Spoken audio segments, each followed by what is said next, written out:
J'ai envie de dire que la création du pôle d'intelligence logistique a été presque une évidence. Alors il y a un côté historique, sur chaîne, de façon historique. Il y a eu des implantations dites de stockage. Mais chacun travaillait dans son coin. Et c'est vrai qu'à la fois les PANI et la Chambre de commerce, avec quelques entreprises qu'ils voyaient régulièrement, Schneider Electric ou NYK ou Prologis, donc on a commencé à discuter de façon tout à fait informelle de ce qu'on pourrait peut-être faire de plus ou de mieux pour le territoire. Assez naturellement, Pôle s'est imposé parce qu'on était dans le monde un peu institutionnel et on était au début des pôles d'excellence, donc le nom ou le terme Pôle avait du sens. Évidemment, on travaillait sur la logistique, donc la logistique était impérative. Et puis, on parlait beaucoup de mettre en avant des choses collectives ou de l'intelligence. Donc, assez naturellement, on est parti sur pôle d'intelligence logistique.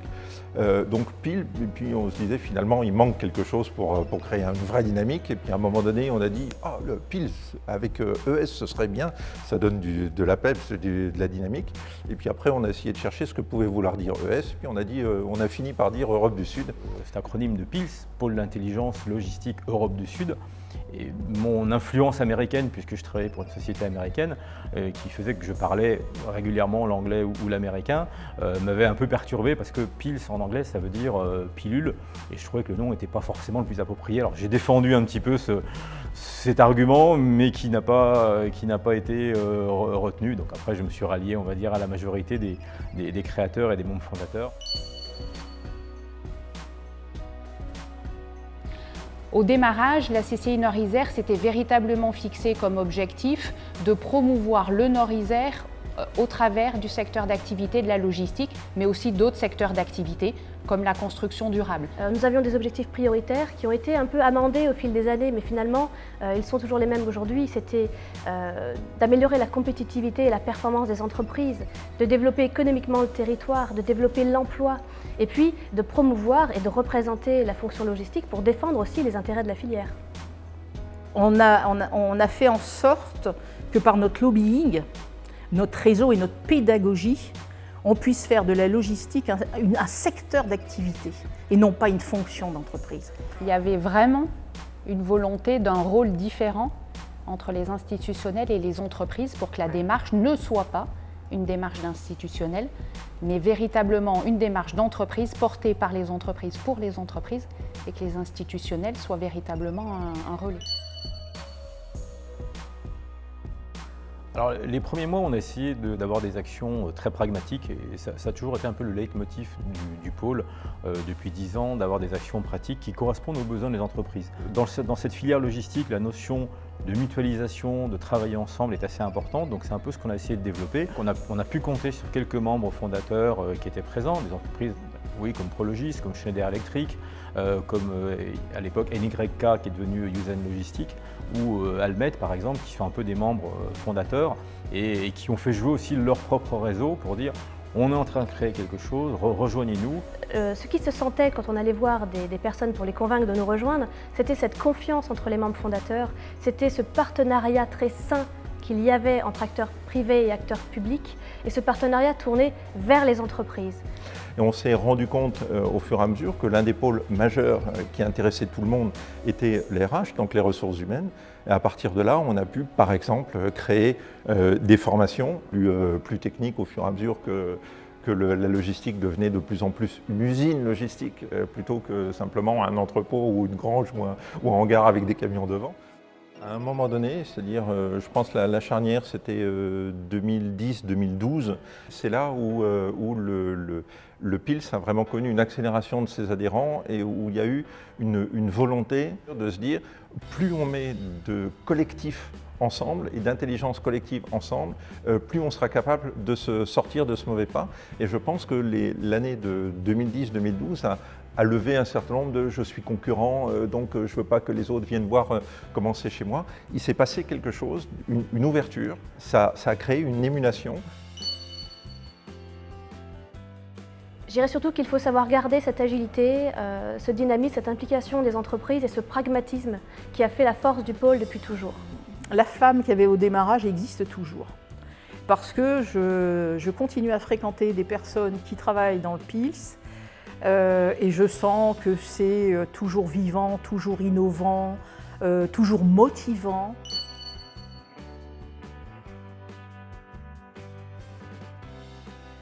Alors dans mon petit bureau à l'EPIDA, avec deux messieurs, un monsieur qui s'appelait M. Terrier et un autre qui s'appelait M. Framery. M. Framery travaillait à GSE et M. Terrier était conseiller en immobilier logistique. On a imaginé qu'il fallait être porteur de projets immobiliers sans risque, ni pour l'aménageur, ni pour l'investisseur. Et on a lancé les entrepôts en gris, c'est-à-dire que l'aménageur mettait à disposition un terrain, l'immobilier faisait venir le client et le constructeur déposait les PC avant d'avoir un client. Alors, je sais que ça a été quelque chose d'assez fabuleux puisque ça a permis l'installation de Prologis dans tous les entrepôts que l'on a connus. Pour moi, ça a été fabuleux parce que des gros investisseurs sont arrivés à ce moment-là. La plus belle réussite du PILS, alors j'en aurais deux. L'amélioration de l'image de la logistique sur le territoire.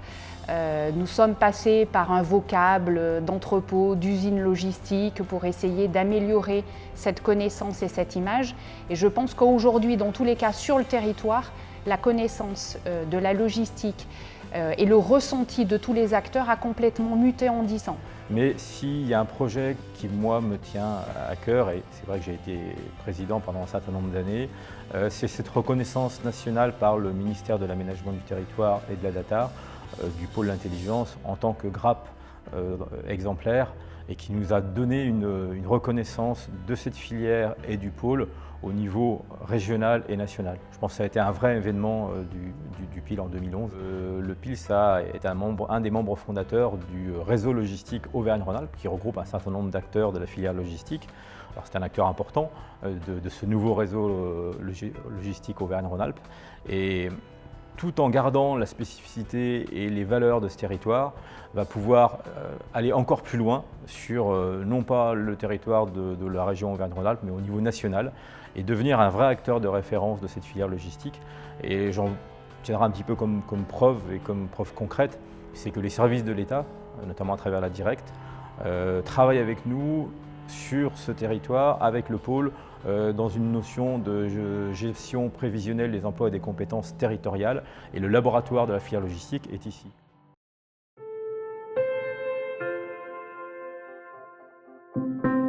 C'est le réseau d'experts. En fait, on est tous experts un petit peu dans notre domaine. Et en fait, le PILS nous permet d'apporter, d'échanger les expériences de tout le monde et d'avancer dans nos différents domaines. Enfin, pour nous, en tant qu'organisme de formation, il y a les avancées technologiques, il y a les avancées sociales qui font qu'aussi ça permet de compléter un petit peu ce que nous on peut apporter en termes d'expertise de la formation. Et ça, c'est vraiment quelque chose qui est au top et autour de nous, c'est connu. On parle du PILS, c'est une référence maintenant. On peut être en même temps concurrent, confrère, mais on échange les idées. Il y a une concentration d'experts au mètre carré qui fait qu'on est un peu, je pense, unique. Une entreprise, quand elle travaille en autarcie, elle finit par mourir. Et l'idée, c'était plutôt d'aller voir ce qui se passe dans les métiers de nos clients, bien les comprendre. Tout à fait. Et c'est là qu'on prend quand même la mesure du réseau aujourd'hui et de l'importance qu'il a pris et de la référence qu'il est en fait aujourd'hui dans le milieu logistique, quoi. Ce que je trouve aussi très agréable, c'est que c'est toujours dans un état d'esprit très convivial. Et vous le disiez tout à l'heure, on ne vient pas là pour faire du commerce ou se battre. Et vraiment, on parle de sujets intéressants. Le fait que, on va trouver des solutions, non pas à tout, mais presque. En tout cas, on pourra trouver des gens qui savent. Et toujours sans a priori, dans un bon état d'esprit. Il y a les échanges qui se passent aussi par le site internet du PILS. De plus en plus, on voit les échanges, les gens qui ont des questions techniques en demandant « tiens, moi j'ai tel problème, quelqu'un peut me répondre ?» On voit les réponses des uns et des autres en fonction des compétences des uns et des autres. Enfin, moi je trouve ça très riche et ça existe dans très peu d'endroits quand même. Hein. Oui. Le côté humain rentre en ligne de compte beaucoup. On voit d'ailleurs des acteurs du PILS qui changent d'entreprise mais qui restent au PILS.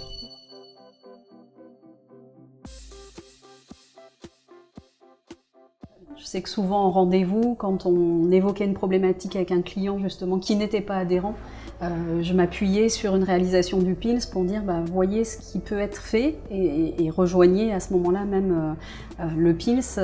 Moi je fais la promotion chaque fois que je trouve ça naturel justement parce que j'ai vu en étant au sein du PILS ce que ça pouvait vraiment apporter.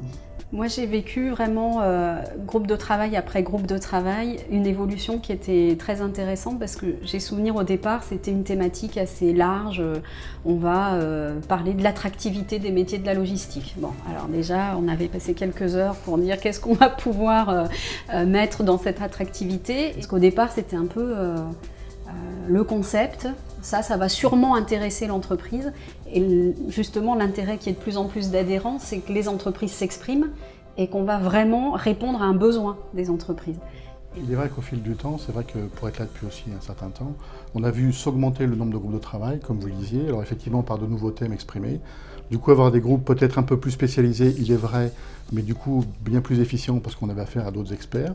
Et l'un avec l'autre, du coup, on a vu les adhérents effectivement augmenter, on a vu de nouvelles têtes. C'est que oui, au départ, on avait même les uns et les autres du mal à s'ouvrir, parce que c'était une première, on discutait de choses qui nous intéressaient tous, mais avec quand même dans la tête les aspects concurrentiels qu'on pouvait avoir tous les uns vis-à-vis des autres. Et en fait, petit à petit, je dirais la parole s'est libérée. Moi, j'ai pris le flambeau en 2009. Après quelqu'un qui avait démarré au sein du pôle. Alors plutôt sur les groupes de travail liés au RH, aux ressources humaines forcément, et plus particulièrement sur l'organisation du salon Logistique Expo. Donc je me souviens de la première édition où c'était très rock'n'roll et très artisanal. Et puis c'est vrai que de voir l'évolution et la dernière édition qui a eu lieu cette année, c'est quand même assez impressionnant de voir en si peu de temps les progrès et comment le PILS a pu mener ce salon à bien, quoi.